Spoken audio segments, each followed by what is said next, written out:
করতে পারি, এর অন্যতম মাধ্যম হলো লক্ষণ বা সিমটম। এইগুলো চিন্তা ভাবনা করতে করতে প্রত্যেকটা বিষয়ে আলাদা আলাদা ভাগ করার পরে দুটো বই কমপ্লিট করা হয় আলহামদুলিল্লাহ। তো যারা সংগ্রহ করেছেন তারা দেখবেন যে আমাদের বইগুলো প্রত্যেকটা আলাদা আলাদা পার্টে উল্লেখ করা। জিনের জন্য আলাদা পাঠ, আলাদা অধ্যায়, জাদুর জন্য আলাদা অধ্যায়, বদনজরের জন্য আলাদা অধ্যায়, এবং প্রত্যেকটা অধ্যায়ের সমাধান আলাদা আলাদা আলাদা উল্লেখ করা হয়েছে।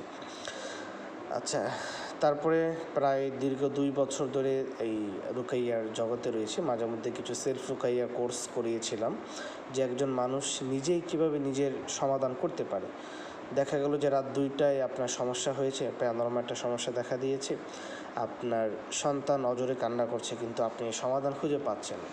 তখন কিন্তু সহজেই আপনি আয়াতুল কুরসি বা রুকাইয়ার যে কমন আয়াতগুলো আছে এগুলো পাঠ করে যদি তার গায়ে ফু দেন, তাহলে সমস্যাটা দূর হয়ে যায়। যেটা অনেক ক্ষেত্রে আমরা এই বিষয়গুলো আমাদের যারা আমাদের পেশেন্ট রয়েছেন বা আমাদের থেকে যারা রুকাইয়া কনসালটেন্সি নিয়ে থাকেন তারা এই বিষয়গুলো জানান। আমাদের রুকাইয়া সেন্টার রয়েছে বর্তমানে আমাদের যাত্রাবাড়ি বড় মাদ্রাসার সামনে, এটা রুকাইয়া সেন্টার আছে, প্লাস হিজামা সেন্টার। বাট রুকাইয়া সেন্টারটা এটা পার্সেন্ট হিসাবে রয়েছে, এটা আমাদের নিজস্ব না, বাট আমাদের সকল কার্যক্রম সেখানেই হয়। আচ্ছা, আপনাদের কোনো প্রশ্ন থাকলে আপনারা একটু লিখে জানাবেন, যেহেতু আমরা অলরেডি সবাইকে আনমিউট করে দিয়েছি। আমরা তারপরে ইনশাল্লাহ আমাদের আজকে দর্শটা শুরু করে দেব। আমার সম্পর্কে আপনাদের আর কোনো কিছু জানার থাকলে অবশ্যই জানাবেন। আর একটা বিষয় আমরা প্রথমে ক্লিয়ার করে নিই, সেটা হলো আমরা এখানে তাবিজের বিষয় নিয়ে আলোচনা করব না, কারণ একদিকে তাবিজের ক্ষেত্রে ওলামায়ে কেরামের দ্বিমত পোষণ রয়েছে, এবং অনেকে এই মতটাকে প্রাধান্য দেন যে তাবিজটা দেওয়া যায় যদি সেটা শরীয়তসম্মত পদ্ধতিতে হয়, কিংবা এই তাবিজের মধ্যে কোরআনের আয়াত থাকে। এটা যদিও বৈধতা দেওয়া হয়, কিন্তু এই বৈধতা একটা সময় গিয়ে ঠিক থাকে না, বরং এটাকে দলিল বানিয়ে অনেক কবিরাজ বা জাদুকর সে তাবিজের প্রচলনটা করে। আমরা কোর্সের মধ্য দিয়ে ইনশাআল্লাহ কিছু তাবিজের চিত্র আপনাদেরকে দেখাবো, যে এই তাবিজের মধ্যে সাধারণত কী থাকে। সাধারণত যে ভুলগুলো আমরা দেখতে পাই, দেখা গেল যে আপনি আপনার সমস্যাগুলো বললেন যে ঘুম হচ্ছে না, সংসারে অশান্তি, কিন্তু আপনাকে তাবিজ দিয়ে দিল বশ করার তাবিজ। আপনারা এটা চেক করার জন্য আপনাদের আশেপাশে যদি কোনো তাবিজ থাকে, তাহলে একটু তাবিজটা ভেঙে দেখতে পারেন যে সেখানে কিসের দোয়া রয়েছে বা কোন বিষয়গুলো সেখানে উল্লেখ করা আছে, সহজে আপনারা বুঝতে পারবেন। আচ্ছা, আমরা কিছু ক্লাস রেকর্ড থাকবে ইনশাল্লাহ, আমরা ক্লাসের রেকর্ডগুলো দিব। রোগ নির্ণয় কীভাবে করবেন, রোগ নির্ণয় করার জন্য লক্ষণগুলো বুঝবেন। রোগ নির্ণয় করার জন্য প্রথম শর্ত হলো লক্ষণগুলো দেখা, তার মধ্যে কী কী লক্ষণ হচ্ছে, জাদুর লক্ষণ, জিনের লক্ষণ কোনগুলো, এগুলো আলাদা আলাদা পার্টে আমরা আমাদের বইতে উল্লেখ করেছি, যেখানে একজন ব্যক্তি সহজেই সে অনুধাবন করতে পারবে যে তার মধ্যে কোন সমস্যাটা হচ্ছে। বদনজরের লক্ষণ এক ক্যাটাগরিতে হয়, জাদুর লক্ষণগুলো এক ক্যাটাগরিতে হয়, জিনের লক্ষণগুলো এক ক্যাটাগরিতে হয়, ভিন্ন ভিন্ন ক্যাটাগরিতে ভাগ আছে। তো এই 3টা ক্যাটাগরি আপনি যখন পড়বেন বা ভালো করে বুঝবেন, তখন 3টা ক্যাটাগরির মধ্যে কোন সমস্যাটা কোন ক্যাটাগরির মধ্যে হতে পারে আপনি সহজেই এটা বুঝতে পারবেন ইনশাআল্লাহ, আশা করি। ওস্তাদজি, আপনি কোথায় বা কার কাছে রুকাইয়া কোর্স করেছেন? সর্বপ্রথম আমি রুকাইয়া কোর্স করেছি আব্দুল্লাহ মাহমুদ হাফিজাউল্লাহর কাছে, যিনি রুকাইয়া জগতে বাংলাদেশে খুবই একজন প্রসিদ্ধ। তারপরে নববী হেলথ কেয়ার ওস্তাদ ওয়াসিফুল ইসলাম, তার কাছে একটা কোর্স করা হয়। সাধারণত এই 2টা কোর্সই আমি করেছি, পাশাপাশি কিছু বাংলা বই এবং কিছু অ্যারাবিক বই পড়াশোনা করেছি। ক্লাস রেকর্ড কি দেওয়া হবে প্রতিদিন? আজকেরটা সহ? হ্যাঁ, আজকের ক্লাসের রেকর্ড দেওয়া হবে এবং প্রতিদিনের ক্লাসের রেকর্ড দেওয়া হবে। এগুলো কি বইয়ে পাওয়া যাবে? হ্যাঁ, এগুলোকে বই পাওয়া যাবে। আমরা বই সংগ্রহ করার জন্য আপনাদেরকে বলেছিলাম যে আমাদের 2টি রুকাইয়া বই আছে, আপনারা কেউ চাইলে সংগ্রহ করতে পারেন, তবে কোর্সের জন্য বইটা সংগ্রহ করা আবশ্যক নয়। রুকাইয়া হবে নাকি রুকিয়া হবে, দুটো শব্দ কি একই?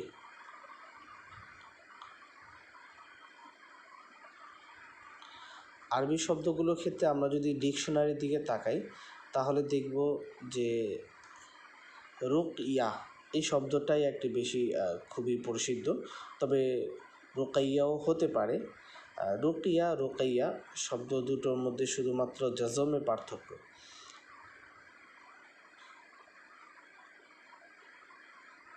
আমরা কি জিন ছাড়াতে পারবো? যদি আপনি সেই অভিজ্ঞতা অর্জন করেন, যে অভিজ্ঞতার মাধ্যমে আপনি জিনকে ছাড়াতে পারবেন, তাহলে ইনশাআল্লাহ আশা করি আপনি জিন ছাড়াতে পারবেন। ঠিক আছে, আজকের দরস আমরা তাহলে আচ্ছা, যে বইগুলো সংগ্রহ কথা বলেছি এগুলো আমাদের নিজস্ব বই।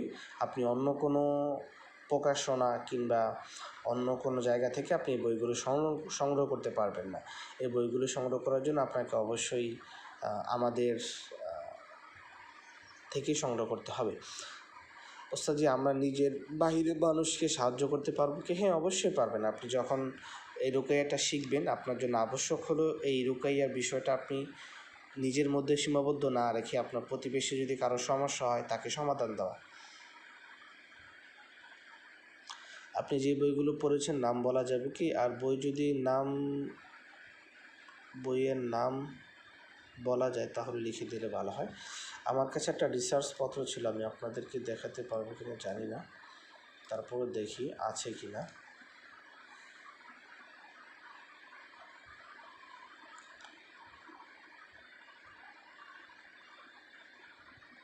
রুকাইয়া বইয়ের আমার একটা ছিল, লিস্ট ছিল যে এই বইগুলো আপনি পাবেন।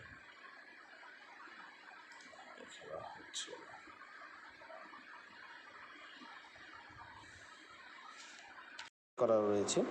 তারপরে কিছু বাংলা বইয়ের নাম উল্লেখ করা হয়েছে, যে বইগুলো আপনারা পাঠ করলে রুকাইয়া সম্পর্কে আপনাদের বিস্তারিত একটা ধারণা হবে। যেমন আর রুকাইয়াতুশ শারঈয়া শাইখ আব্দুল আজিজ ইবনে বাজ রাহিমাহুল্লাহ এর, তো আস-সারিমুল বাত্তাল ফি তাসাদ্দি লিস-সিহরি ওয়াল আশরার, এই বইগুলো সংগ্রহ করতে পারেন। আচ্ছা, তারপরে ফাতহুল হক্কিল মুবিন ফি ইলাজিস সারঈ ওয়াল সিহরি ওয়াল আইনি, এই বইটা সংগ্রহ করতে পারেন। এখানে প্রায় 8টা বই রয়েছে যেখানে রুকাইয়া সম্পর্কে বই, অর্থাৎ রুকাইয়া কীভাবে করবেন। তারপরে জিন এবং শয়তান সম্পর্কে কিছু বই সংগ্রহ করতে পারেন। এগুলো কিন্তু আরবি বই, এগুলো আপনি বাংলা যে প্রকাশনা রয়েছে এগুলোতে পাবেন না। কেউ যদি আরবি ভাষা সম্পর্কে অভিজ্ঞতা হন তাহলে এবং অতিরিক্ত মোতালার জন্য বইগুলো সংগ্রহ করতে পারেন। তো আলিমুল জিন্নি ওয়াশ শায়াতিন, আকারিমুল মারজান ফি আহকামিল জান, ইমাম বদরুদ্দুর আইনি শিবলি, ইগাসাতুল লাহফান মিন মাসাইদিশ শাইতান, ইমাম ইবনুল কাইয়িম জাওজি রাহিমাহুল্লাহ, তালবিস ইবলিস ইবনুল কাইয়িম জাওজি রাহিমাহুল্লাহ, এর বইটি খুবই প্রসিদ্ধ। তারপরে আল কাউলুল মুবিন ফি আলিমিল জিন্নি ওয়াশ শায়াতিন, আল উইকায়াতু ওয়াল ইলাজু ফি মিনাল জিন্নি ওয়াস সিহরি ওয়াল আইন, আর রাহমাতু ফি তাআমুলি মাআল জিন, আত তুহফাতুল মারদিয়া ফি তাআমুলিল নবী মাআল জিন্নি, মাদখাল ইলা আলিমিল জিন। এগুলো হলো আপনার বাংলা বই, আরবি বই। তো আপনারা যদি আরবি বই সংগ্রহ করতে না পারেন তাহলে এই বাংলা বইগুলো সংগ্রহ করতে পারেন।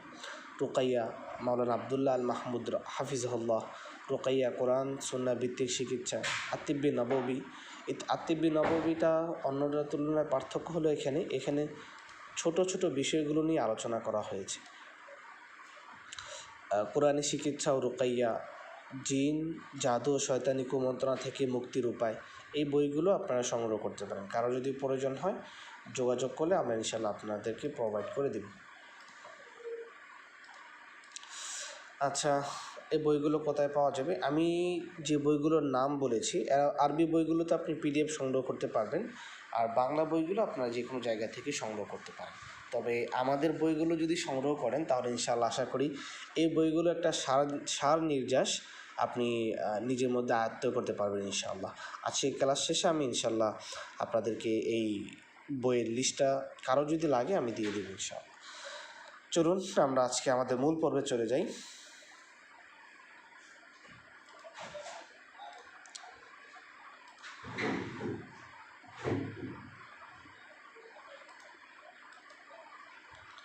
আজকে আমরা যে বিষয়টা নিয়ে প্রথমে আলোচনা করব সেটা হলো রুকাইয়া কি। যে কোনো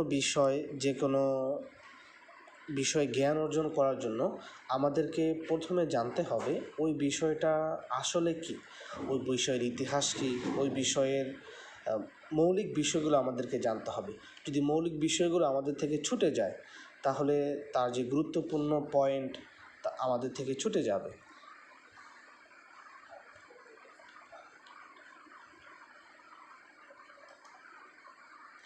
আমাদের থেকে ছুটে যাবে বা ওই বিষয়ের যে গভীরতা রয়েছে এটা আমরা সহজে অনুধাবন করতে পারবো না। এজন্য রুকাইয়া বিষয়ে জ্ঞান অর্জন করার জন্য প্রথমে আমাদেরকে জানতে হবে এই রুকাইয়াটা কী বা রুকাইয়াটা আসলেই কোন পদ্ধতিতে করা যায়। রুকাইয়া শব্দটি আরবি ভাষার একটি শব্দ, যার বহুবচন হলো আর রুক। শাব্দিক অর্থে রুকাইয়া দ্বারা বোঝানো হয় তাবিজ, কবচ, মন্ত্র, জাদু। অর্থাৎ রুকাইয়াটা একটা ব্যাপক শব্দ, যেটাকে আমরা আমাদের বা আলেমদের পরিবেশে বা সাধারণ আম আর কি অর্থটার ব্যাপকতা রয়েছে। অর্থাৎ রুকাইয়া শব্দটা এটা জাদুর ক্ষেত্রে ব্যবহার হয়, তাবিজের ক্ষেত্রে ব্যবহার হয়, কবজের ক্ষেত্রে ব্যবহার হয়, সম্বোধনের ক্ষেত্রে ব্যবহৃত হয়। তবে সাধারণভাবে রুকাইয়া শব্দটি মূলত জাফুক অর্থে ব্যবহৃত হয়ে থাকে। কিন্তু এই রুকাইয়া সাথে রুকাইয়া শরঈয়ার একটু পার্থক্য রয়েছে। অর্থাৎ শরীয়তের পরিপ্রেক্ষিতে বা শরীয়তের পরিভাষায় এই রুকাইয়াটা আমরা একটু ভিন্নভাবে বলবো। যেমন রুকাইয়া যখনই আমরা কোনো আলেমদের মুখ থেকে শুনবো, তখন যেটাকে আমরা আমাদের মারজা বা মাকসাদ এটা আমরা বুঝে নেব যে রুকাইয়া দ্বারা উদ্দেশ্য রুকাইয়া শারঈয়া। তবে সাধারণত রুকাইয়া দ্বারা এই রুকাইয়া শব্দটা ব্যাপক অর্থ ধারণ করে। এগুলোর মধ্যে তাবিজ, মন্ত্র সব কিছুই অন্তর্ভুক্ত। কিন্তু এটাকে আমরা একটু ভিন্নভাবে বলতে পারি রুকাইয়া শারঈয়া। রুকাইয়া শারঈয়া দ্বারা উদ্দেশ্য হলো কোরআনের আয়াত, বিশেষ দোয়া অথবা আল্লাহর সুন্দর নামসমূহকে বিশেষ উদ্দেশ্যে একমাত্র আল্লাহর সাহায্য চেয়ে পাঠ করাকেই রুকাইয়া শারঈয়া বলে। এখানে অনেকগুলো এই সংজ্ঞার মধ্যে রুকাইয়া শারঈয়ার সংজ্ঞার মধ্যে অনেকগুলো বিষয় বলা হয়েছে। প্রথমে বলা হয়েছে কোরআনের আয়াত। এখানে রুকাইয়া তেলাওয়াতের সময় কোরআনের আয়াত থাকবে। বিশেষ দোয়া দ্বারা উদ্দেশ্য হলো আল্লাহ তাআলা কখনো জিনদের উদ্দেশ্যে অথবা জাদুকরদের উদ্দেশ্যে বিভিন্ন দোয়াগুলো পাঠ করেছে, অথবা আল্লাহ তাআলার সুন্দর নাম। কারো যদি রিজিকের জাদু করা থাকে বা রিজিকের পথ বন্ধ থাকে, তখন রিজিক সংক্রান্ত আল্লাহ তাআলার যে নামগুলো রয়েছে রাজ্জাক, রাজিক, এইগুলোই মূলত হলো রুকাইয়া। তবে একটা বিষয় অবশ্যই সতর্ক রাখতে হবে, এই বিষয়গুলো আপনি যখন পাঠ করবেন বা কোরআনের আয়াত, বিশেষ দোয়া অথবা আল্লাহ তাআলার সুন্দর নামসমূহ যখন পাঠ করবেন, তখন অবশ্যই আপনার সাহায্য চাইতে হবে আল্লাহ তাআলার কাছে। আল্লাহ তাআলার কাছে সাহায্য চেয়েই যেই বিষয়ের সমস্যার জন্য আপনি রুকাইয়া করছেন, সেই সংক্রান্ত আয়াত এবং দোয়াগুলো আপনাকে পাঠ করতে হবে।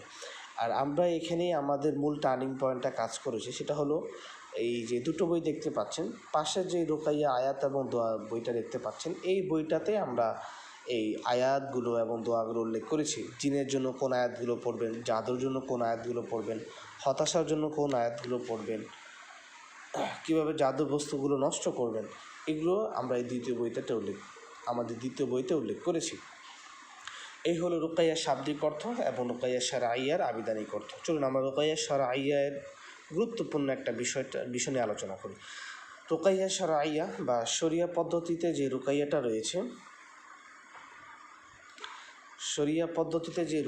রয়েছে, এই রুকাইয়াটা নবী করিম সাল্লাল্লাহু আলাইহি ওয়াসাল্লামের পর থেকে মক্কায় বা হিজাজ ভূমিতে খুব বেশি প্রচলন ছিল। কিন্তু আমাদের এই এশিয়া মহাদেশে, বিশেষ করে বাংলাদেশ, ভারত এবং পাকিস্তানে এই বিষয়গুলো হিন্দুদের যেই পদ্ধতিটা ছিল, এই পদ্ধতির সাথে সংমিশ্রণ হয়ে যায়। আমরা জানি যে প্রত্যেকটা ধর্মের এই পেয়ানোমা সমস্যার জন্য তাদের ধর্মীয় চিকিৎসা রয়েছে। আপনি যদি একটু ইন্ডিয়া থেকে যদি কেউ যুক্ত হয়ে থাকেন, তাহলে সহজেই দেখবেন যে বিভিন্ন জায়গায় তাদের জাদু চর্চা হয়, বিভিন্ন পাহাড়ে জাদু চর্চা হয়। আমাদের বাংলাদেশে যেই আপনার প্রত্যন্ত অঞ্চল কিংবা পাহাড় যে অঞ্চলগুলো রয়েছে, এখানেও পাহাড়ের উপর জাদু চর্চা হয়ে থাকে। তাদের ধর্মীয়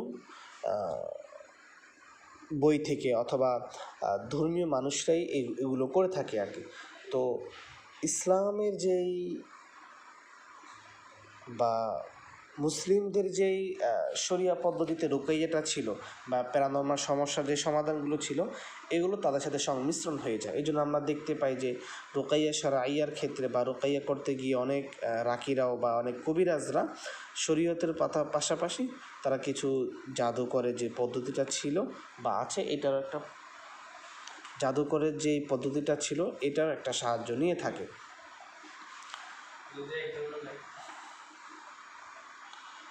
আচ্ছা, রুকাইয়া শরঈয়াটা শাস্ত্রটি একদিকে একটি প্রামাণিক চিকিৎসা পদ্ধতি, এতে নবী করিম সাল্লাল্লাহু আলাইহি ওয়াসাল্লাম করেছেন, সাহাবায়ে কেরামরা করেছেন, এবং আমরা এটা বলতে পারি এটা রাসূলের সুন্নাহ। কিন্তু আজকে এটা ব্যাপক অবহেলিত হচ্ছে, কিছু ভণ্ড কবিরাজ এবং শয়তানি জাদুকরের দখলে চলে গিয়েছে।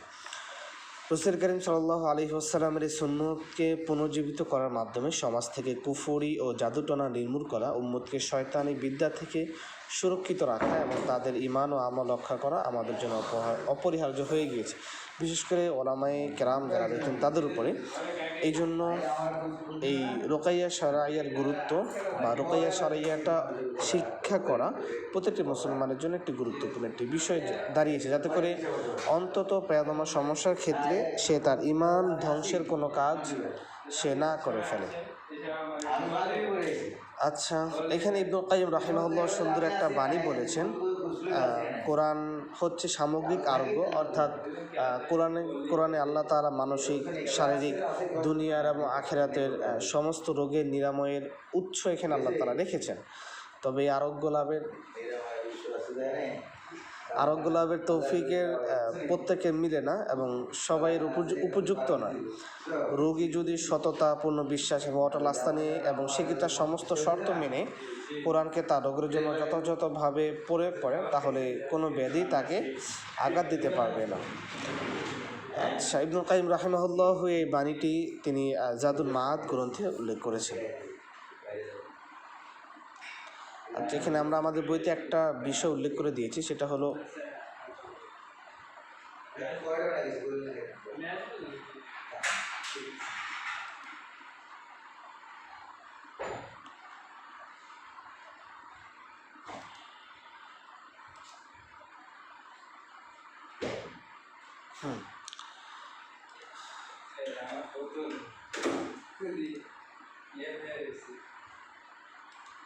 আচ্ছা, সেলফ রুকাইয়ার গুরুত্ব। আমরা এতক্ষণ পর্যন্ত রুকাইয়ার গুরুত্ব সম্পর্কে জেনেছি, এখন আমরা সেলফ রুকাইয়ার গুরুত্ব সম্পর্কে জানব। সেলফ রুকাইয়াটা কেন আমাদের জীবনের জন্য খুবই গুরুত্বপূর্ণ? কারণ সেলফ রুকাইয়াটা এমন একটা বিষয়, এটা যদি আপনি নিজে আয়ত্ত করেন, আপনি নিজের জন্য যেমন আপনি সমাধান বের করতে পারবেন, ঠিক তেমনইভাবে আপনার পরিবারের জন্য এবং আপনার পার্শ্ববর্তী প্রতিবেশীর জন্য আপনি একটা উত্তম সমাধান দিতে পারবেন। দেখা গেল হঠাৎ করে আপনার বাচ্চার মধ্যে অস্বাভাবিক আচরণ শুরু হয়েছে, যাতে করে এই সমাধানটা আপনি নিজের করতে পারেন। এই জন্য আমরা দেখি যে যারা সচেতন মানুষ রয়েছেন তারা তাদের বাসায়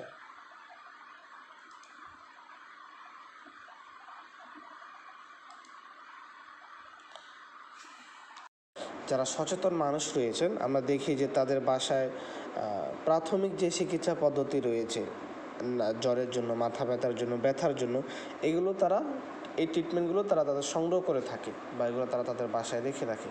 যদি পরবর্তীতে কোনো বড় সমস্যা হয়, তখন তারা হসপিটালে গিয়ে এটা সমাধান করার চেষ্টা করে।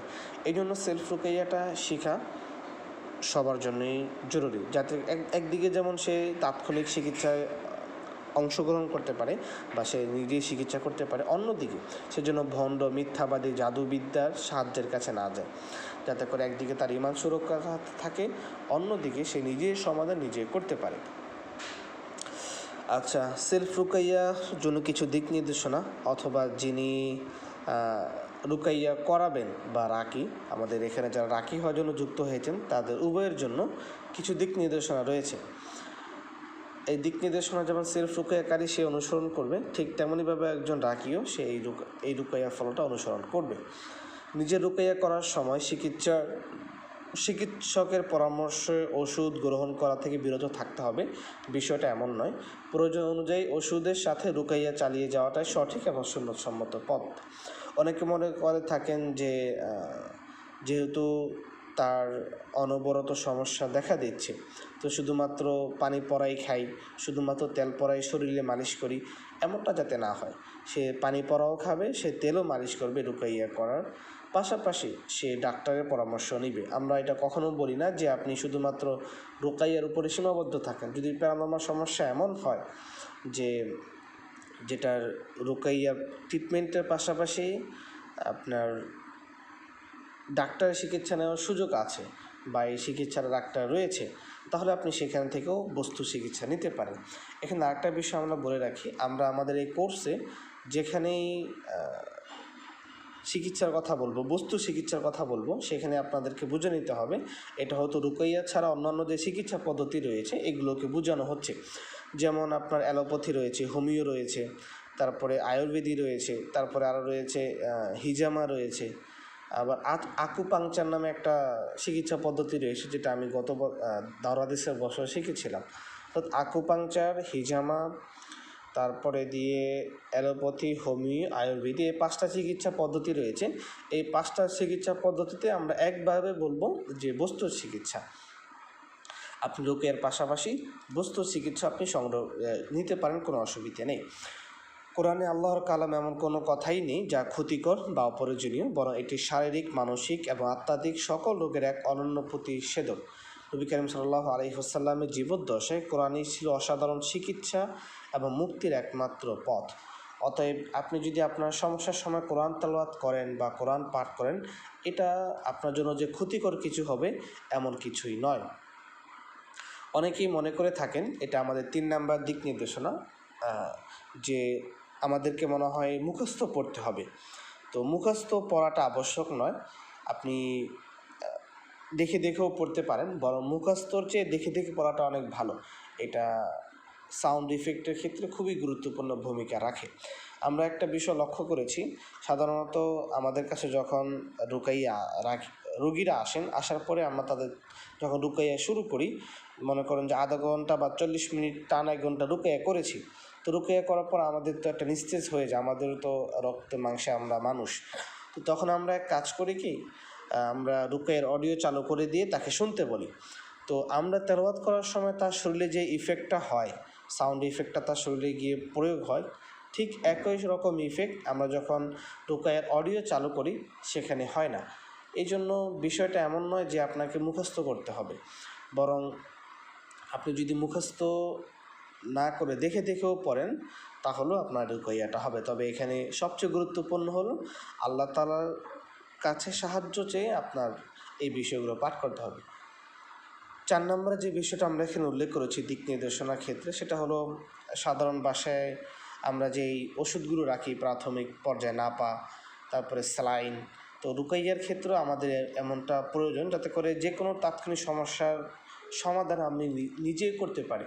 দেখা গেলো যে রাত 2টার সময় আমার ছোট বাচ্চা অথবা আমার ভাতিজা বা ভাগ্নি অনবরত কান্না করছে, কান্না থামছেই না, তাকে কোলে নিয়ে তার মা পায়চারি করতেছে, তারপরেও কান্না থামছে না। এই সময় যদি আপনি আয়াতুল কুরসি বা কমন যে রুকার আয়াতগুলো রয়েছে এগুলো পাঠ করে যদি তার শরীরে ফু দেন, দেখবেন যে সহজেই তার কান্নাটা থেমে গিয়েছে।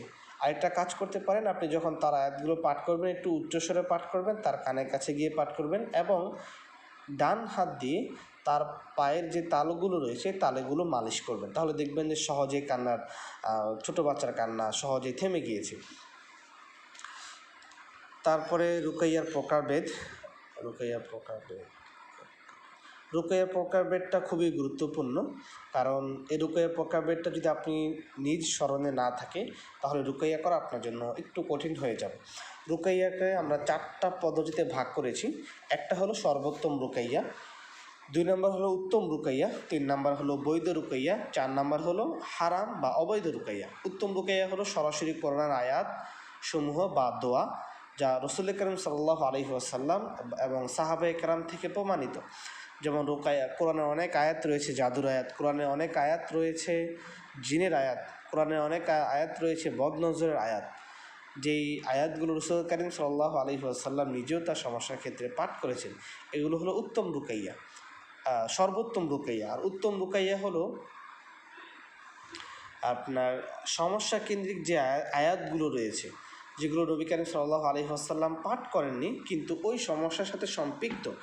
যেমন আমি যদি একটা উদাহরণ দেই, কারো যদি জিনের সমস্যা হয়, সে যদি সূরা সফফাতের যে আয়াতগুলো রয়েছে, ওয়াহিফযম মিন কুল্লি শাইতানিন মারিদ, এই আয়াতটা যদি সে পাঠ করে তাহলেও রুকাইয়া হয়ে যায়। এটা হলো উত্তম রুকাইয়া। উত্তম রুকাইয়া এবং সর্বোত্তম রুকাইয়ার মধ্যে পার্থক্য হলো উত্তম রুকাইয়াটা সরাসরি সাহাবায়ে কেরাম বা রাসূল কারীম সাল্লাল্লাহু আলাইহি ওয়াসাল্লাম থেকে আসবে, আর উত্তম সর্বোত্তম রুকাইয়াটা আর উত্তম রুকাইয়া যেটা সেটা হলো রাসূল কারীম থেকেও আসবে না, সাহাবায়ে কেরাম থেকেও আসবে না, বরং পরবর্তী রাকিরা বা অভিজ্ঞ ব্যক্তিরা, রুকিয়া সম্পর্কে অভিজ্ঞ ব্যক্তিরা কোরআনের যেসব আয়াত যে সমস্যার সাথে সম্পৃক্ত, যেমন কারো হাঁটুতে ব্যথা রয়েছে, এই ব্যথার ক্ষেত্রে সে যদি যে সকল আয়াতের ক্ষেত্রে আইজম শব্দটি রয়েছে এই আয়াতগুলো যদি পাঠ করে তাহলে ইনশাআল্লাহ আশা করি তার হাঁটুর সমস্যাটা দূর হয়ে যাবে, ব্যথাটা কমে যাবে।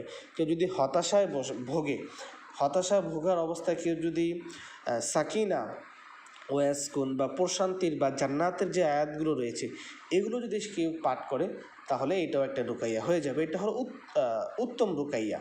উত্তম রুকাইয়া এবং সর্বোত্তম রুকাইয়ার মধ্যে পার্থক্য এটাই, সর্বোত্তম রুকাইয়া সরাসরি কোরআন অথবা হাদিসের আয়াত হবে, আর উত্তম রুকাইয়া সরাসরি কোরআন এবং হাদিসের আয়াত হবে ঠিক, কিন্তু এটা নবী করিম বা সাহাবায়ে কেরাম থেকে বর্ণিত হবে না, বরং কোনো অভিজ্ঞ রাকি তারা এটা খুঁজে বের করেছেন। এটাই হলো উত্তম রুকাইয়া। আর বৈধ রুকাইয়া হলো উপরে যে দুই শ্রেণী রয়েছে এই দুই শ্রেণীর মধ্যে এর বাইরে যে জিকিরগুলো রয়েছে, যে আজকারগুলো রয়েছে, যেই দোয়াগুলো রয়েছে, নিজের তৈরি করা দোয়া হতে পারে যেগুলো সরাসরি হাদিস দ্বারা প্রমাণিত নয়, বরং এগুলো কোরআন এবং সুন্নাহর মূল বিরোধী নয়। একটা হলো কোরআন এবং হাদিসের এগুলো নেই, আরেকটা হলো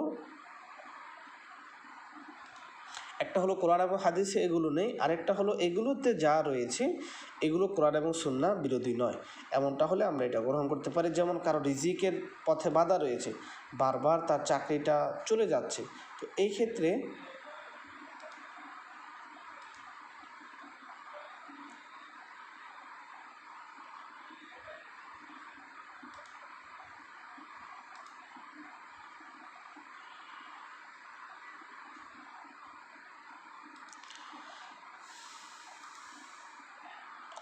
আচ্ছা আজমিরা ইসলাম, আপনি করছেনটা কি একটু আমাকে বলুন তো, আপনাকে আমি কয়বার রিমুভ করে দেব?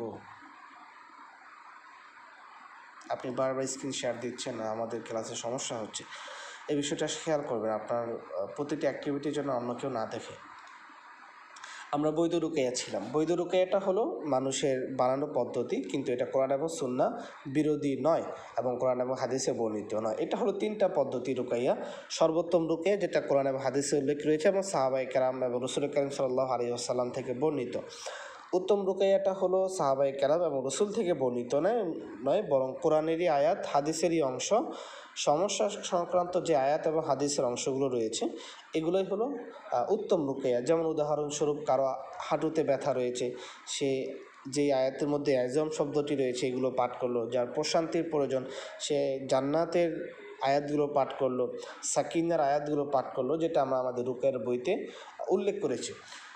তারপরে সর্বশেষ হলো হারাম বা অবৈধ রুকাইয়া, যেখানে যেহেতু রুকাইয়া শব্দটা ব্যাপক অর্থবোধক একটা শব্দ, এই জন্য এটার মধ্যে হারাম অবৈধ সবগুলি অন্তর্ভুক্ত হবে।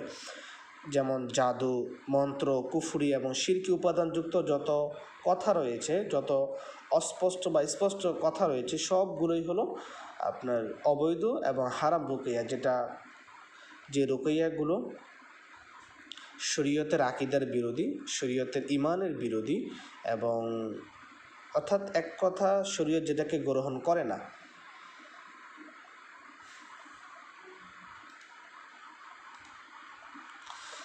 আচ্ছা, আমরা আজকে এই পর্যন্তই রাখছি। আমরা আজকে যে বিষয়গুলো আলোচনা হয়েছে এটা আমরা একটু রিভাইজ দিই। প্রথমে আমরা রুকাইয়া কি এটা সম্পর্কে জেনেছি। রুকাইয়া শব্দটি আরবি শব্দ, এর বহুবচন হলো রুকা। রুকাইয়া একটি ব্যাপক অর্থবোধক শব্দ, এখানে তাবিজ, মন্ত্র, কবজ, সম্মান সব কিছুই বোঝানো হয়, শিরকি, কুফরি, বৈধ, অবৈধ। কিন্তু রুকাইয়া শরিয়া দ্বারা উদ্দেশ্য হলো কোরআনের আয়াত, বিশেষ দোয়া অথবা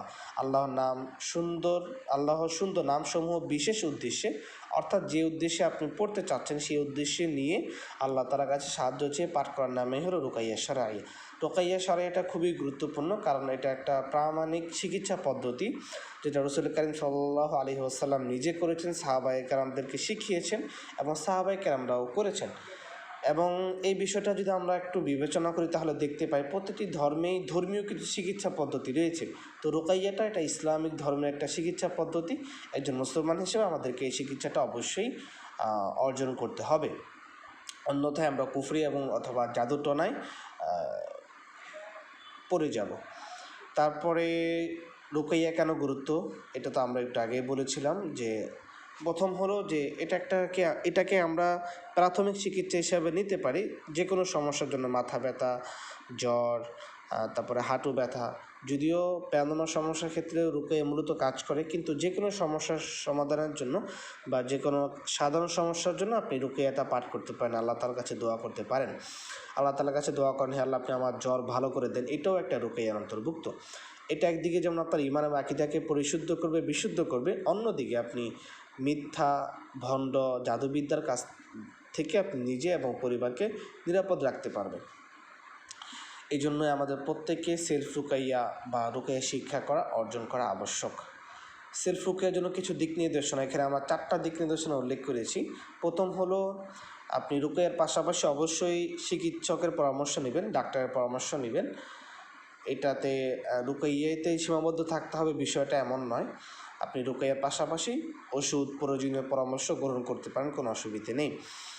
কোরআন তেলাওয়াত পাঠ করার ক্ষেত্রে কোনো ক্ষতিকর কিছু নেই, যা কিছু রয়েছে সব কিছুই বৈধ এবং সব কিছুই আপনার নিজের জন্য কল্যাণ না হলেও অন্তরের জন্য কল্যাণকর হবে, আর সব তো আপনি পেয়ে যাবেন। 3 নম্বর হলো অনেকের ধারণা যে কোরআনের আয়াত মুখস্থ করতে হয়, বিষয়টা এমন নয়, বরং কোরআনের আয়াত মুখস্থ ছাড়া আপনি যদি দেখেও পড়েন তাহলেও আপনার কোরআনের রুকাইয়াটা শরিয়া পদ্ধতি বা রুকাইয়াটা হবে।